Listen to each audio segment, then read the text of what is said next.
Hey, everybody. Welcome to Hormonally Speaking. I am your guide in this journey, Christine Garvin. Glad to have you here today.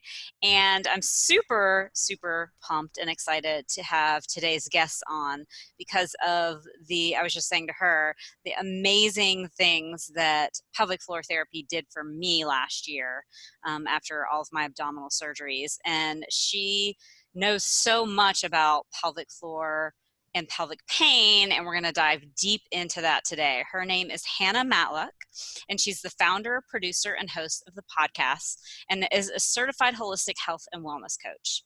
The V Hive was born as a result of her own challenges with chronic pelvic pain.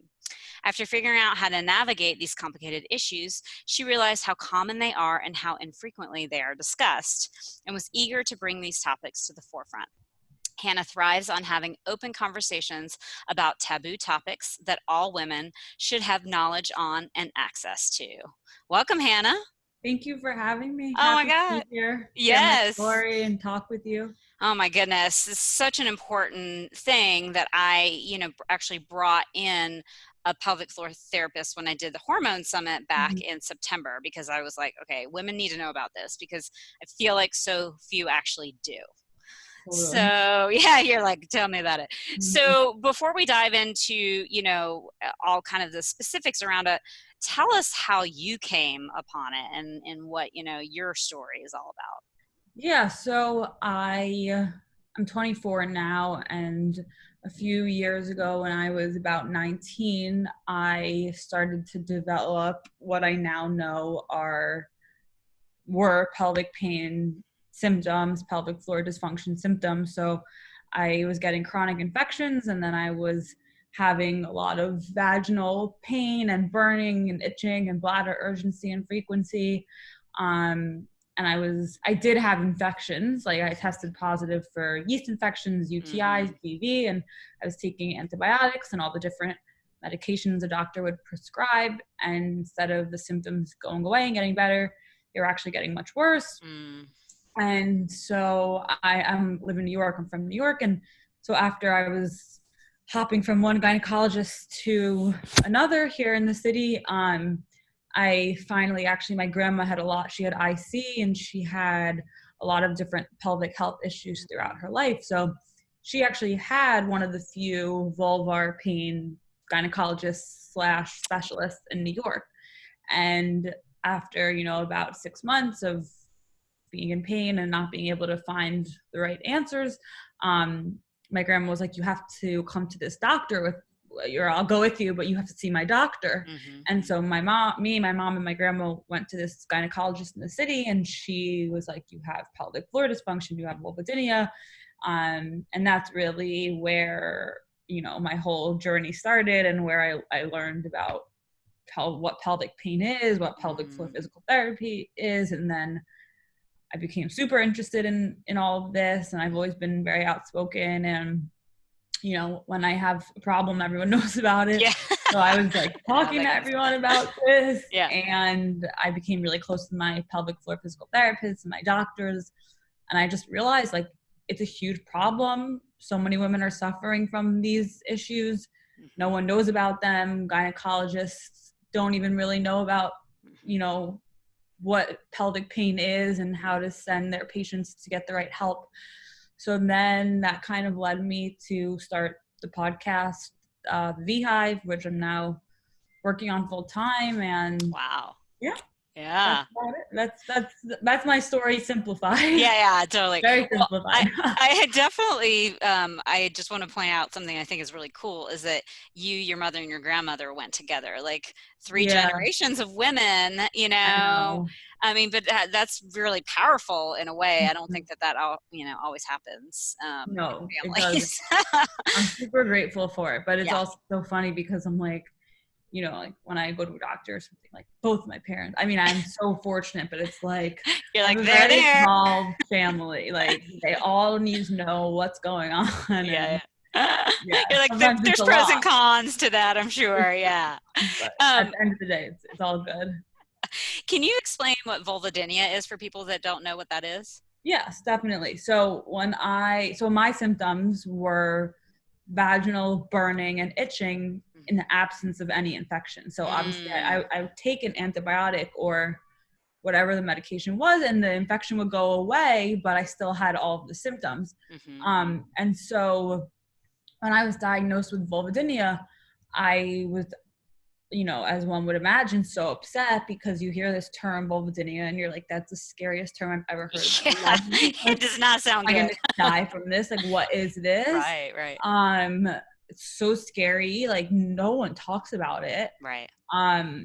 I was just like scared and confused, and I've never. Oh, your cat's so cute. Yep. There's always one moment where he creeps on by. So cute. And so what is vulvodynia? Okay, so essentially, like, you know, now in retrospect, I feel like I'm able to give a good explanation of what vulvodynia is, and I talk to women all the time who have vulvodynia, and like the first thing I tell them is, don't be freaked out. I know that's easier said than done, but it's literally all it is a diagnosis for some sort of chronic, undiagnosed vulvar discomfort, whether it's pain, burning, itching, irritation, a sensitivity. It's the same exact thing as if you had knee pain and a doctor gave you some technical term for knee pain, and that knee pain could easily go away when you find what's causing it. Right. It's just the term to describe the symptoms. The thing that they don't know what it is. That they don't know what it is, right. So whether it's a hormonal issue, or whether it's a muscular issue, or whether it's a nerve issue, or it's related to stress and anxiety, or it's related to an infection. Like, you know, there's so many reasons, and it's once you find out what's causing it, the vulvodynia can go away. It's just like a term to describe the sensations that you're having. So gotcha. Yeah, that makes sense. So what did you end up finding out was kind of the underlying issue for you?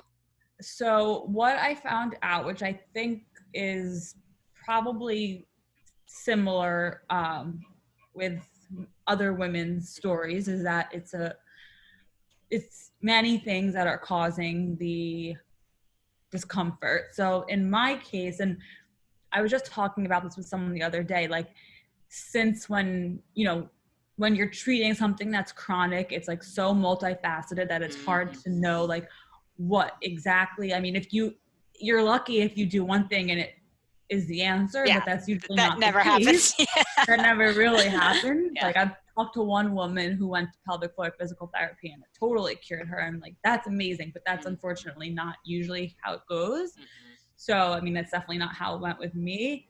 But what I did find out was that I was having all of these infections, and my pelvic floor muscles were in a spasm because they were guarding like my pelvic floor.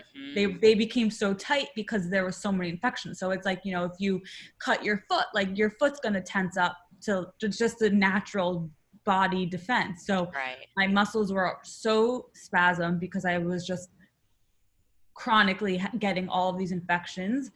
And so that was definitely one cause. I also was in a relationship at the time that was stressful. So I think I know I was anxious and upset, but it was hard for me to understand that because I've never been like an anxious or depressed person.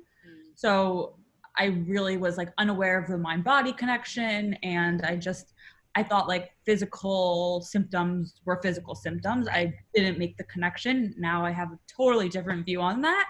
And I can see in retrospect that the relationship was really, I was holding all of my stress in my pelvic floor, which was also making it really tight.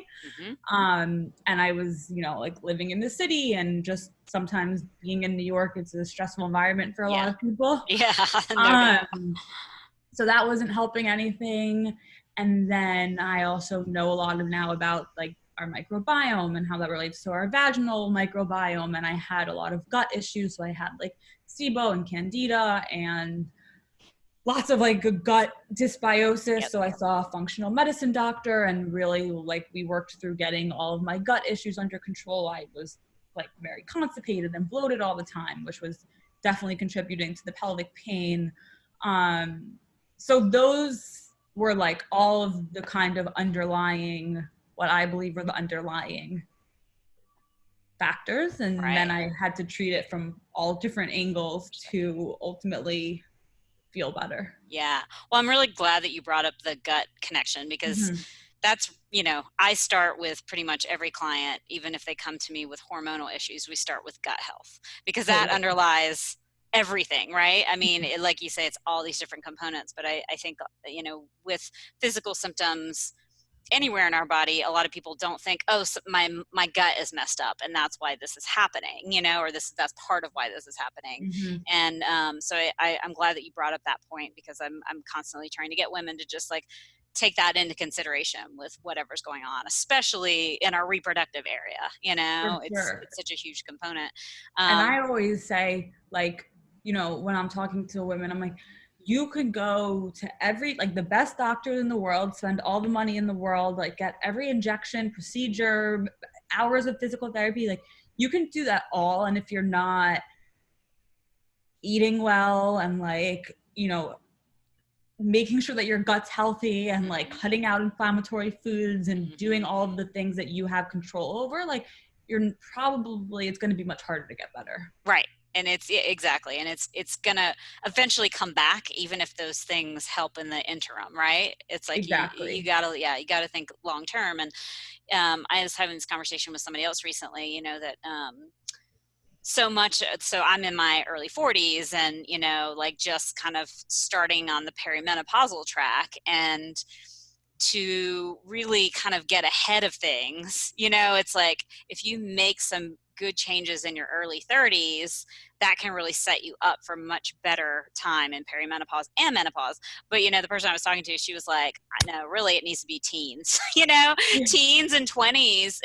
And I hate that so many women are going through such pain before they get there, but it's also what's pushing, I think, a lot of women who are younger to be like, okay, these things that my doctor has told me isn't really working to help me to get better. And so Mm-hmm.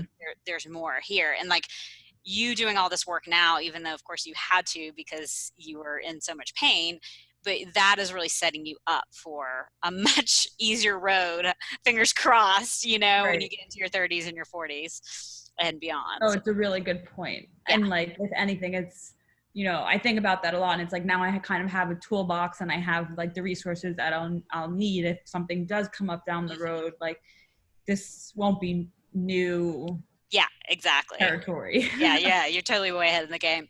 I wanted to go back to something else you said too, because I thought this was fascinating when I went in for pelvic floor therapy, is that, same thing, like my muscles, especially like on the left side, my Mhm. vaginal muscles on the left side were just like super, super tight, and I didn't even realize that. And it's funny because I didn't really go into pelvic floor therapy to Mhm. really deal with anything vaginally that I, thought of. Like, really, I was like, okay, I want to safely rebuild my core. But I was like, yeah, let's like figure out, see what's going on. And until she, checked me out, I didn't realize how tight that left side of my vaginal muscles were, and it was fascinating because it's like, I feel like in our culture, the only thing you ever hear about when you hear about pelvic floor is like Kegels, right? Like do your Kegels, but it's like, that's not always good, right? In my Yeah, situation, that wouldn't be good for me to do a bunch of Kegels, right? It's like I need to do the opposite of Kegels, right? Like exactly.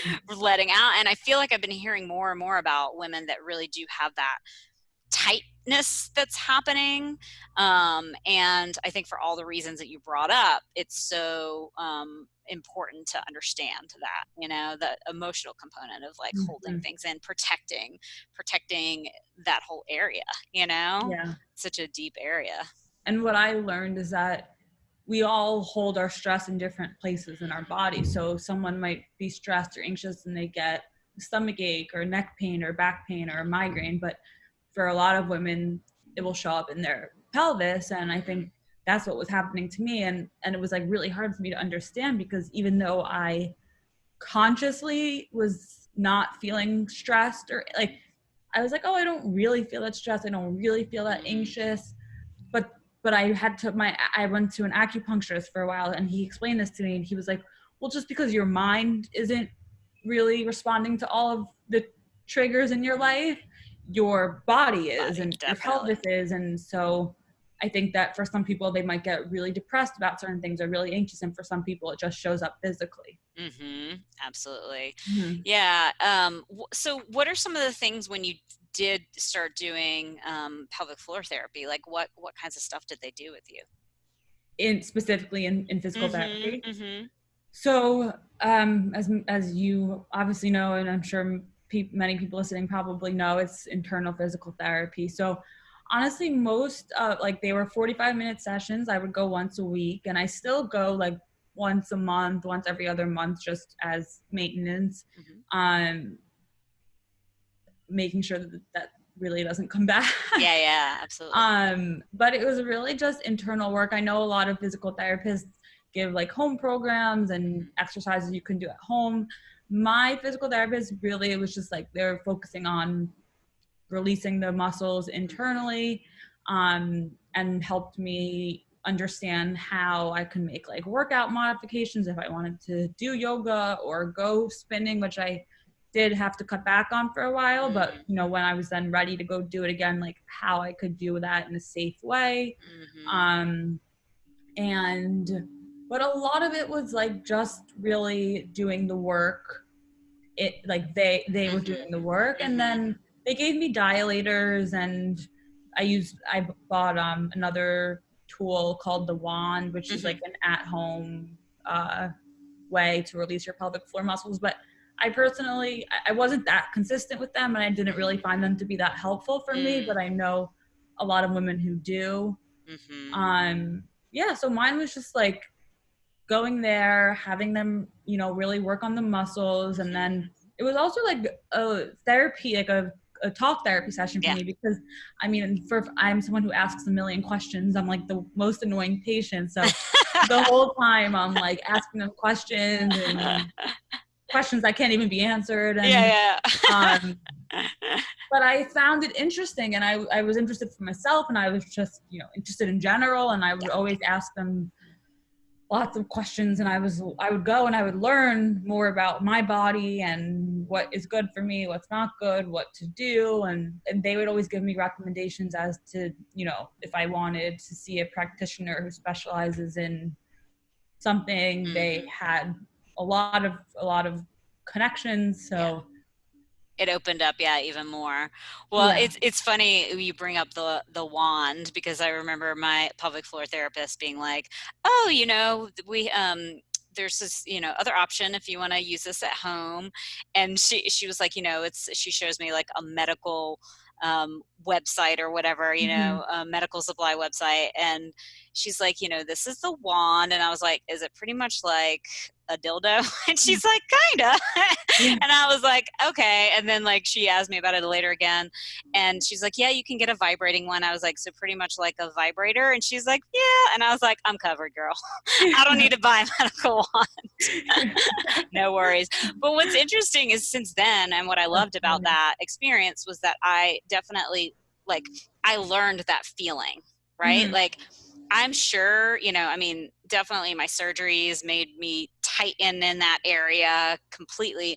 But I have a feeling that I was holding myself that way probably for years before that and Right. never noticed, right? And so Yeah. getting, you know, for women that are scared of having this sort of internal, you know, work done, it really, what I loved about it was because it's like you're not you're getting in touch with that area in a way that's not sexual, in a way that's not like, oh, it's my period so I don't really want to deal with it, or I'm like having a baby, right? I feel like Hmm. we think of the vagina as this very just like these particular things, and we don't have a good connection to it otherwise, you Totally. know. And it gave me a different relationship with that, and also like, Hmm. yeah, recognizing just like any other part of my body, this tightness can ensue, and that's going to throw off not just that area but also my lower back, you know. Yeah. Like for me, I think it was, you know, really connected to some lower back stuff. And so now in working with that pelvic floor therapist, I have that, like I can feel it now when I'm tightening, you Yeah. know, when it Which was is just this interesting. automatic Hmm. reaction in the past. Um, and, you know, for women that beyond just this, I just want to bring up some of the other things that I learned when I was there that I think is so helpful, like for incontinence, and this is I remember my physical therapist telling me that that's like one of the biggest reasons that women go into like retirement, facilities, because they can't, like, they have incontinence issues and Wow, their I didn't families know can't that. take care of them, or it's too much. Mm, And so working with a pelvic floor therapist can actually turn that around like completely, I know. and particularly after women give birth.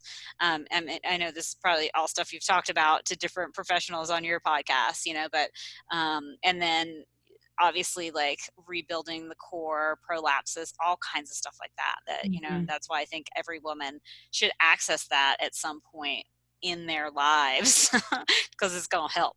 I could not agree more. And it's funny because I mean it's not funny, but my mom's now going through menopause, and a lot of Hmm. her friends are as well, and a lot of Hmm. them have incontinence. And because of me and her mom, she knows so much about pelvic floor physical therapy Yeah.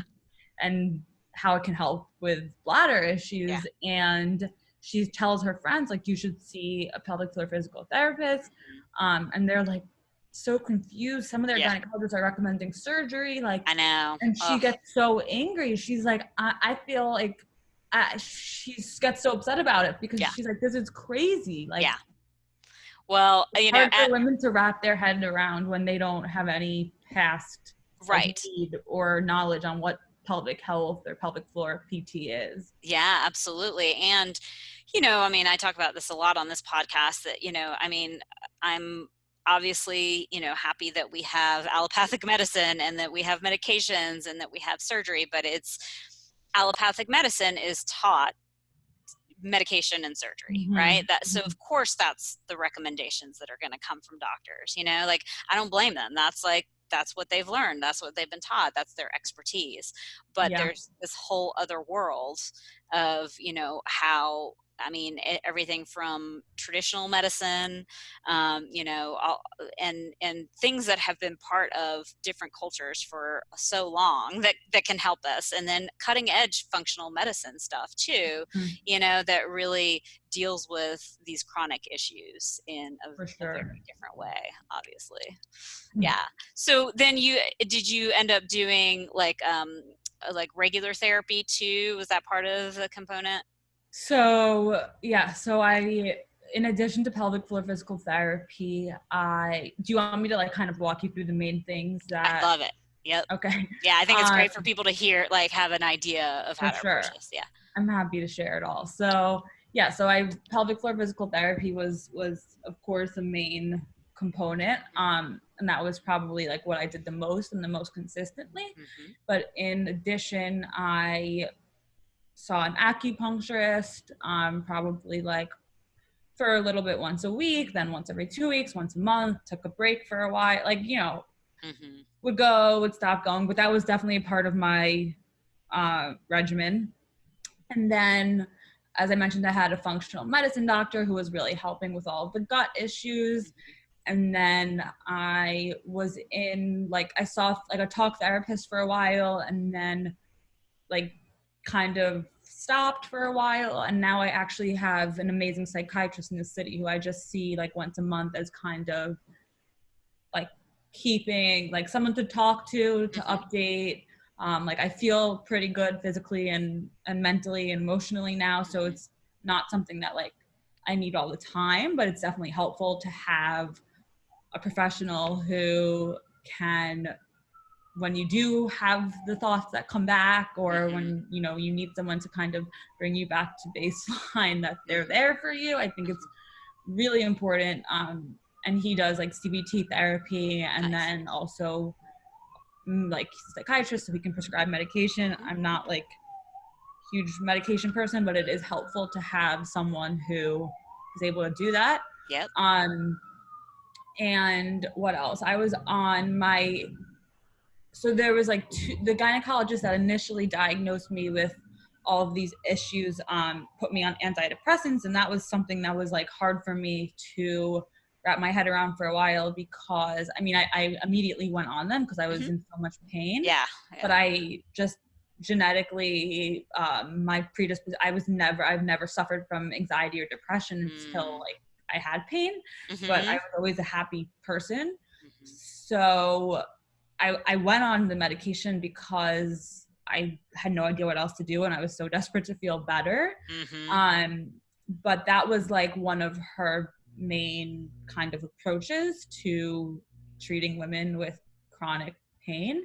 Mm-hmm. And after a while, I had gotten much better with, I believe that they helped, and physical therapy helped, and acupuncture helped, and changing my diet helped, and so many things. But then I kind of, her approach was let's put you on more medication, because I was like 70% better, but I, for like a year I couldn't get to 90 or 100. Mm-hmm. So I ended up switching gynecologists to another doctor in the city who's also a pelvic pain specialist, but a bit more progressive, and just I liked her better. Mm-hmm. And she had many more kind of like options in her toolbox as to things that could be done, instead of medication. Not that I'm against medication. I think Right. medication is great and it serves, it saves people's lives. But I think that I felt that there were other things I could do and other things I needed to do Mm-hmm. to like figure out the root cause of what was going on. So she actually did pelvic floor Botox injections into my Oh, I've pelvic. heard a little bit about that. Yeah. Yeah. Um, and they actually really, really helped. I believe that they got me from like 70% to like 90% better. Wow. So is that Yeah, internal? it's internal. Can you explain, like, if Yeah, of you don't course. mind, like how that No. works? Yeah. So, there's not like that many doctors that are really like, I mean, I think it's starting to become more of a bit more of a popular thing, but it's still not popular Right. by any means. It's also like off-label use for Botox, but Mm-hmm. um essentially what the idea behind it is that the muscle is in a spasm, and I think that my muscles had become much healthier from physical therapy. But anyways, there was obviously still some level of tightness that wasn't going away from PT. And so the theory is that you uh, you inject the muscle with Botox, and what Botox does is it paralyzes the muscle, which sounds scary, but um, this Kind of doctor calms it was like, down.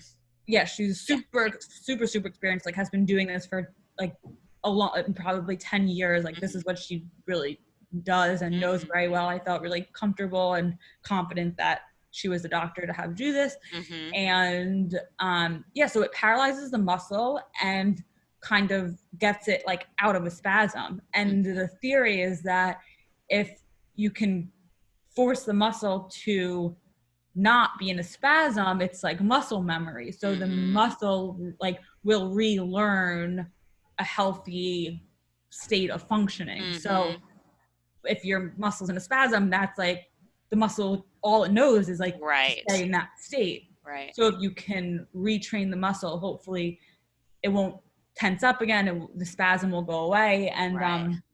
I went 3 times over the course of like 6 months, and went to physical therapy throughout those months. And after that, I would say like I was feeling really, really, really, really like the best I had ever felt. And there was like times here and there where like something would come back. Once I had to go on antibiotics um, for another infection a few months after this, and it caused some like Threw it Vulvodynia off. Yeah. flare up. Yeah, probably related to like a gut type of imbalance that was causing an issue. But I think after you are able to get out of like the bad pain, uh, the bad phase of it, Yeah. you are able to see more clearly. I was like, okay, this is upsetting, but I know that this will go away because I now have the tools and the resources and the practitioners to reach out to and to go to when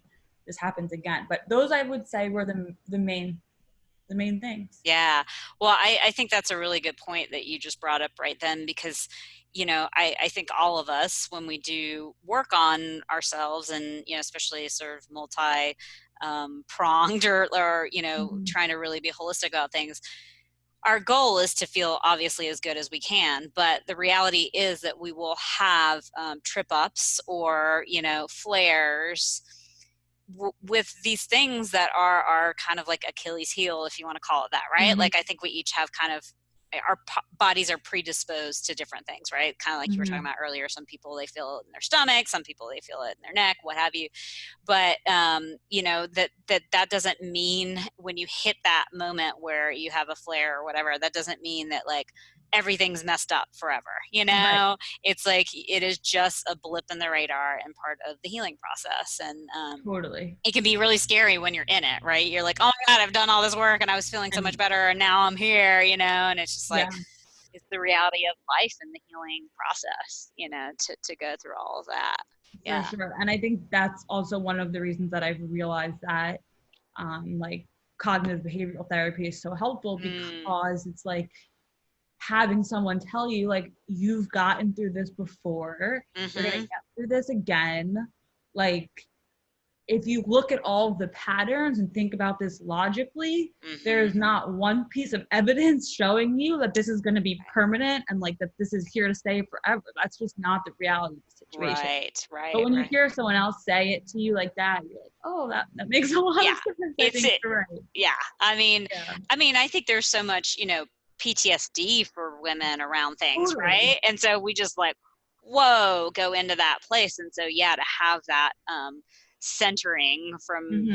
an outside source, whatever that is for you, I think is just so helpful. And that's why, coaches, practitioners that you really trust. Hmm. And then I wanted to go back. I do want to ask you a little bit more about the Botox here in a second, but I wanted to step back for a second and just bring up also what you said about like finding another gynecologist when I don't want to say you hit like Hmm. the most that you could with that original one, but you kind of there's an evolution, right, in the healing For sure. process, and you're kind of like, okay, she, I'm guessing, has done all that she can Hmm. for me, and I'm ready to kind of like figure out what else I can do and test these other things. And I think that that's important for people to remember too, that, one doctor is not the be all end all, and they each have their take on what is going to be best for you. And you really have Hmm. to listen to your own gut and be like, Yeah. okay, it's like, maybe medication was helping for a while, but maybe there's something else I want to do now. So that's just another, I wanted to underline that point because I think that's really important for women here too. No, I agree. I think it's super important. And I think that we've all like kind of been in that place where we know or we feel when we've reached like our maximum with the doctor, or we Mm-hmm. feel in our gut that like they're not able to help me as much as I would like anymore, or it's just like the right time to get another opinion or to see if someone can do something more for me. And I remember actually talking to my physical therapist about this, and they were trying to convince me to go see the second doctor, and they were like, you should go see her, she's amazing. Her name's Dr. Dina Harris. She's in New York, but they're like, you have to go see Dr. Harris. She does Botox and she specializes in the same field, but she's just more progressive and has, Right. she's like more up to date with this whole world. Mm-hmm. And I really didn't want to get the Botox because I was like, let me see, let me wait. Like, I just didn't like the idea of it. Mm-hmm. And it was expensive. And I was just putting it off for as long as Mm-hmm. I could. And then months went by and nothing was changing. Mm-hmm. And I kind of finally was like, you know what? Like, I'm going to see her. And I think we all have to go through that kind of, it takes time for us to Mm-hmm. all like get to the place where like we're ready to see a new doctor, spend the money, do all of those, do it all, tell our Mm-hmm. story again, like go through the Mm-hmm. whole thing. But it's important that when, you feel like you need more help and you're not getting it, or you're not connecting with the doctor anymore, or you don't like her approach or his Mm-hmm. approach, like you find someone else. And Yep. I remember like my first doctor, I would leave her office so upset because she was good at what she's good at what she does, but I always just felt like this was going to be my life. Like she Mm. set me on the path to to healing and realizing what was wrong, but she didn't really make me feel like this is gonna, like, I would say to her, am I gonna have this forever? And she'd be like, you could. And I would just be like, Mm. I don't want to hear that. Yeah, not helpful. Not, yeah, not helpful. And I would just like leave crying all the time. And then when I saw this new doctor, she would just say like, you're gonna get better. Like if this Mm. doesn't work, I have 10 other things that could work. And like, Mm. even though I wasn't feeling great, like I would leave so happy because she Right. just made me feel like she wasn't gonna give up. There were so many things that she could do. And this is what she sees and deals with all the time. And like she made me feel optimistic about everything. And like for me, that was what I needed. Like I Yeah. just needed someone to say, like, I'm gonna help you figure this out. You're gonna get better. I have a lot of things to try.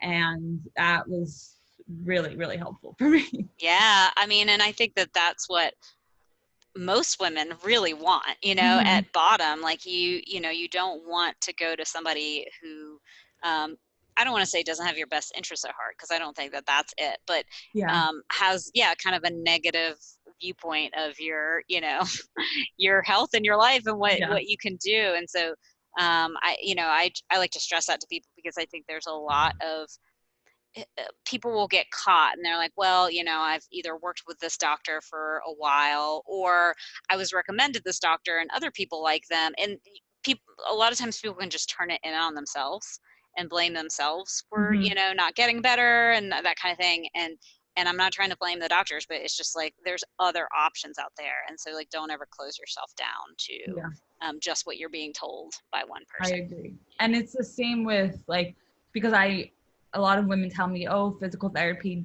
pelvic floor physical therapy hasn't worked for me. And Hmm. while it might not work for some women, I think that also pelvic floor physical therapy is an interesting thing because not all of them are trained the same and Right. not all of them are as good as one another. So Right. I also think just like specifically in terms of pelvic floor physical therapy, if anyone listening is like going to one and isn't seeing results after a month or two, like move to another one Yeah. because it's better to like try another one than just jump to the conclusion that it's not working for you. Absolutely. And I mean, Yeah. that's so true with so many things, I mean, there will be even like supplements that I work with Right. clients on, and I'm like, okay, sometimes it is, they don't, I mean, a lot of, when I recommend ones, it's specifically usually off of tests and that kind of thing. So we know that they're Mm-hmm. low in this or whatever. And when they say that it doesn't work, it's like, okay, well, we have to figure out, like, is it the brand that you're taking, is it the amount that you're taking? Like there's so many different levels to it. It's not just this one thing doesn't work Right. necessarily. You gotta try these different things. Okay, really quick, hopping back to the Botox, because I'm just so super curious about the actual like mechanism of it. So Yeah. do they have to put like a needle inside of you, like the whole thing, or is it a long needle that they Yeah. Yeah. No, it's totally a fair question. So it is, I know how she did it. So she actually, she didn't put, she's a gynecologist, so she didn't put like the actual speculum in. I think that Mm, she just put her finger in and could feel like the muscle that she mhm, needed to get. And then I'm not sure because this was over a year ago, but I believe she had her finger in and then at the same time, or maybe put her finger out, but just put the needle in and she injected like, the muscle, like mm, a deep mhm. muscle, like Okay. not a superficial muscle, like very, like the needle was Right.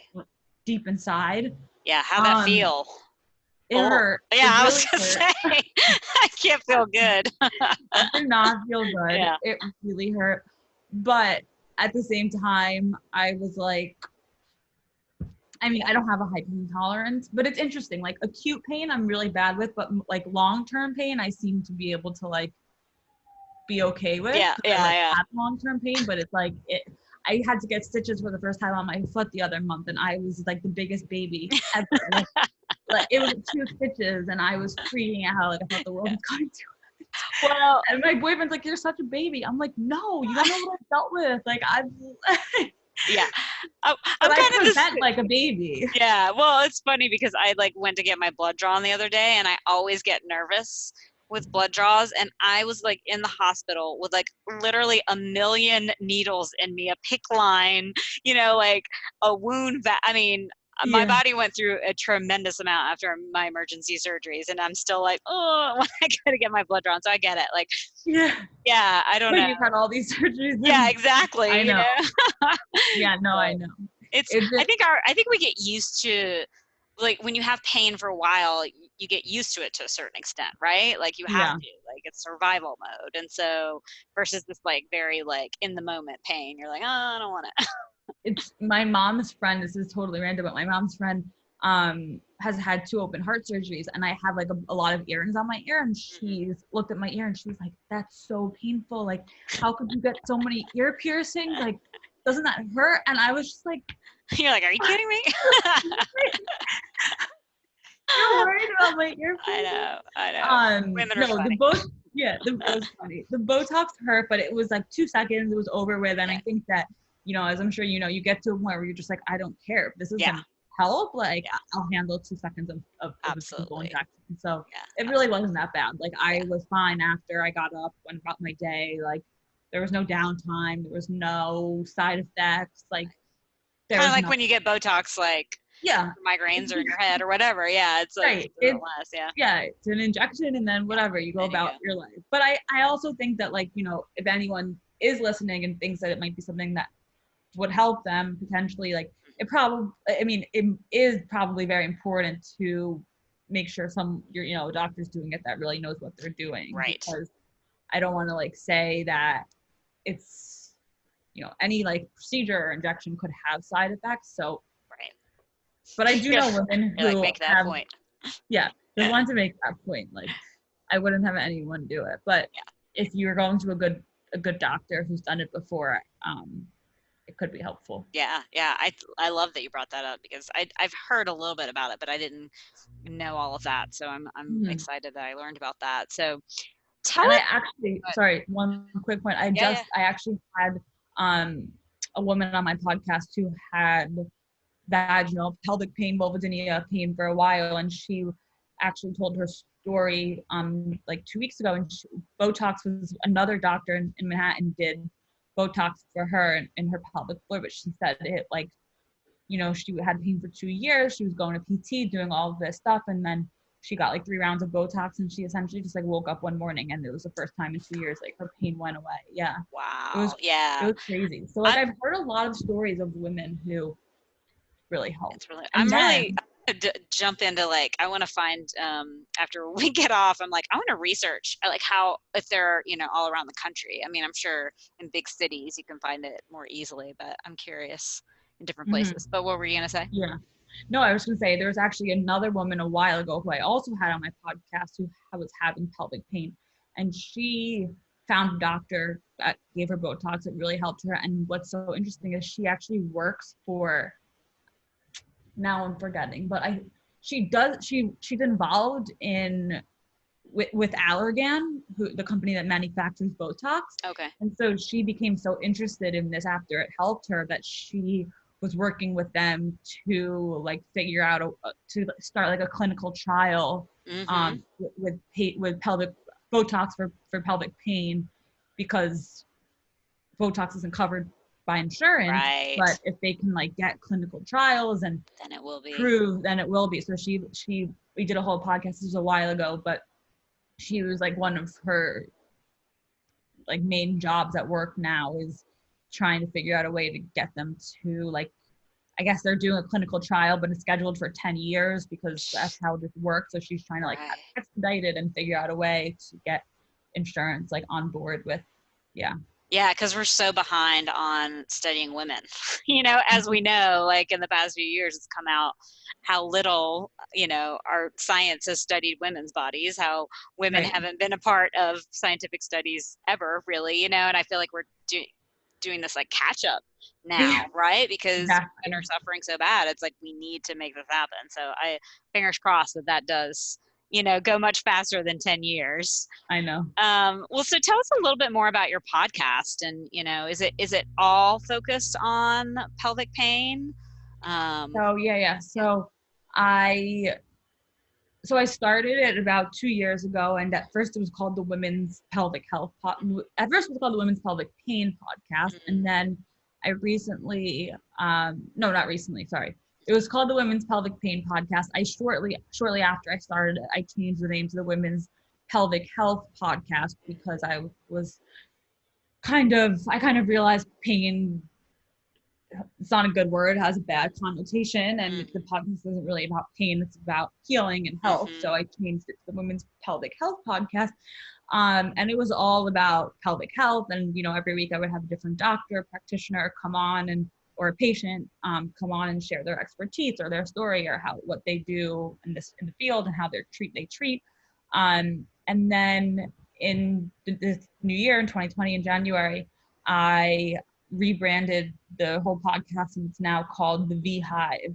And the reason that I decided to do that was because I was realizing that, the podcast was growing and many women who, needed the information were finding it. And I was helping a lot of women to figure out what was wrong. But I realized that the only people that were listening were either women with diagnosed pelvic health issues or practitioners in the pelvic health space. And although that's great, and that was the initial goal, the word pelvic health is still a little bit of a foreign term. Right. And, I have like sex therapists come on and infertility specialists and psychiatrists and therapists and acupuncturists. And so, I think that this is information that could benefit all women in some capacity. And I just realized that a lot of women were kind of being deterred by the name. And when I would tell people, what I do, they'd be like, oh, you have a podcast, what's it called? And I would say the Women's Pelvic Health Podcast. And they would be like, oh, that's cool. But they weren't going to go home and listen because they don't know what that means. And they don't have pelvic pain or any pelvic health issue. So I just really wanted it to be more like approachable and accessible. And I wanted all women to really be able to like come to this place where they could learn about their intimate health and like, a place where all of the questions that because we all have questions about our bodies, we all like don't understand things, we all Google when things happen.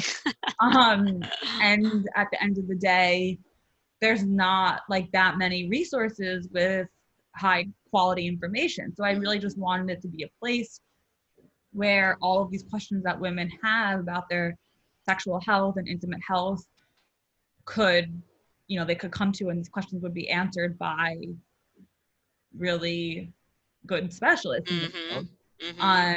And so now it's called the V Hive. It's focused on women's intimate health, and of course, the mission is still the same: education, awareness, community, and a huge focus of it is pelvic health because that's what I'm passionate about.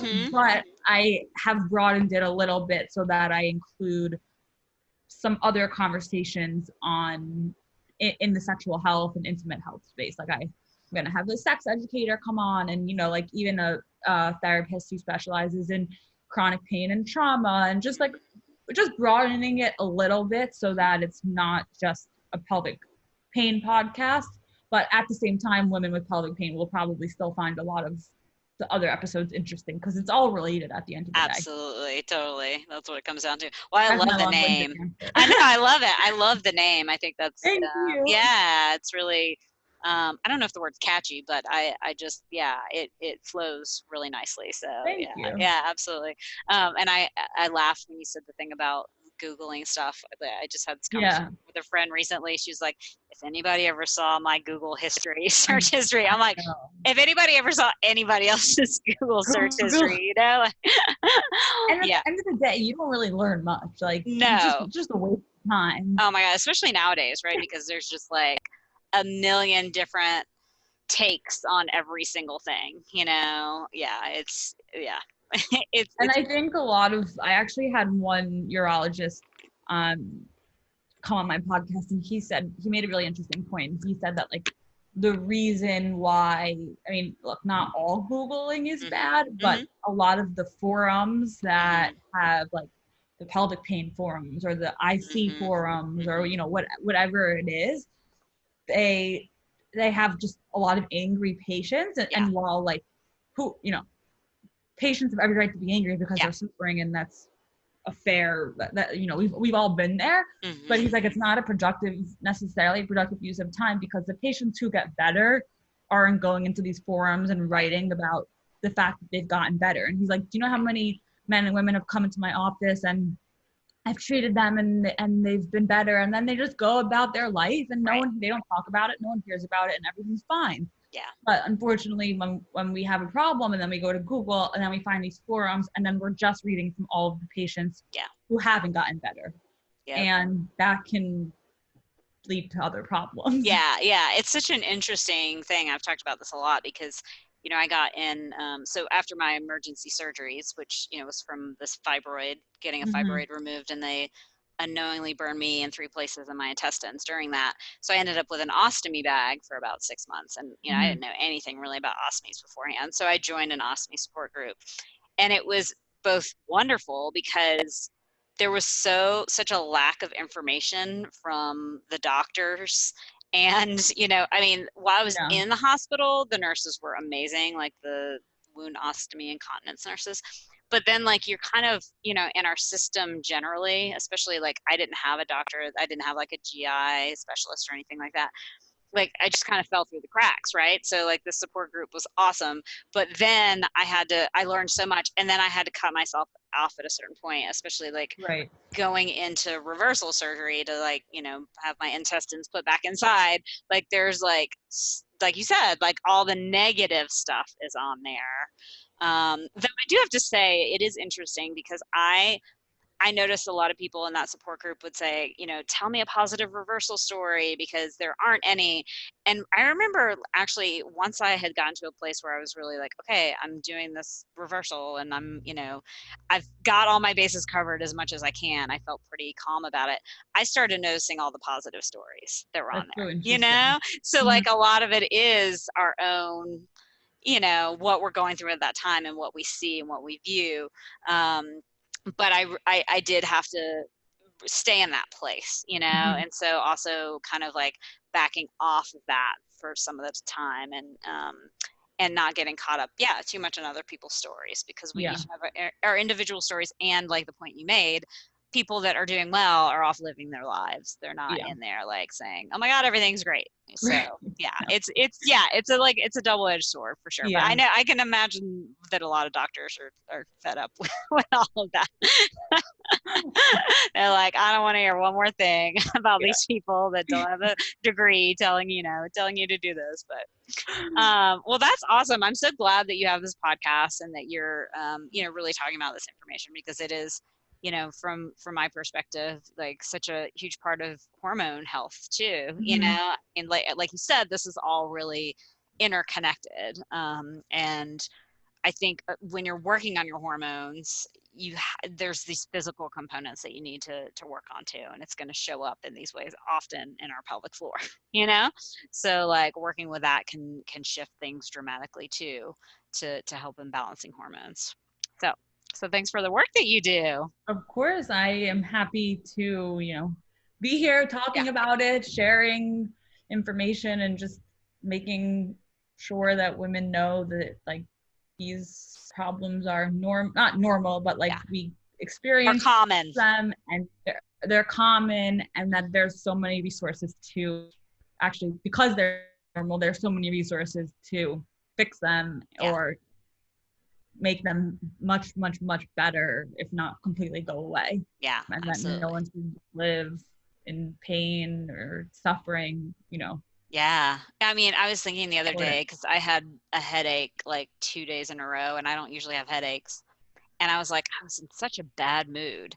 And I'm like, because when you don't feel good in your body physically, Yeah. you can't feel like you No, can't, nothing else. none, yeah, life Nothing. is life is shitty pretty much. And Mhm. so, yeah, women, you don't have to live with this pain forever, and just Mhm. like muddle through. So, well, how can people get in touch with you, and find out more about the podcast? So anyone can send me an email. I'm always happy to hear from people, respond, connect them with practitioners or Nice. other women. My email is info@thevhive.com. That's just Cool. spelled the, and then the letter V, and then hive, Hive.com. You can follow the V Hive on Instagram at Mhm. the V Hive. And then you can go to our website to learn more about the podcast, which is www.thevhive.com. And then the podcast is available on all major streaming platforms. So iTunes, SoundCloud, Spotify, wherever you listen, podcast should be there. All the good ones. All the good ones. Yeah, Yeah. this was amazing. Thank you for the work that you do. It's so important. And I'm Oh, always, thanks. it makes me feel so good to just connect with other people in the space and learn about, what other women are doing to help the Absolutely. community. And Yeah. it's amazing. Absolutely. I mean, it makes me, the thing about going through a traumatic experience like I did was like it opened up this whole new world Mm-hmm. to me of like so many incredible women doing so many incredible things, and really we want to help other women heal. I mean, that's what it comes down to, Yeah. right? And So it's awesome that, like, it's unfortunate that you had to go through what you went through, that I had to go through we all have to go mhm, through these painful experiences, but then, like, you've turned it into such an amazing thing, and you're helping so many people. And I think that being able to, like, see it, that, like, I know I've had to look at it that way, like, mhm, I suffered, but now look what it's turned into and who I'm mhm. helping. And I think that is really cool to see all of these women who have been able to turn traumatic experiences into something really, really powerful. Absolutely, because women are strong as hell, They are. right? We come out on the other side no matter what Yeah. happens, I swear. So, all right, well, thanks so much for being with us Thank here you. today. And if you guys want to reach out to Hannah, please do so, and definitely, download her podcast, get it on your favorites, whatever platform you listen to. And I will see you next week. Have a good one.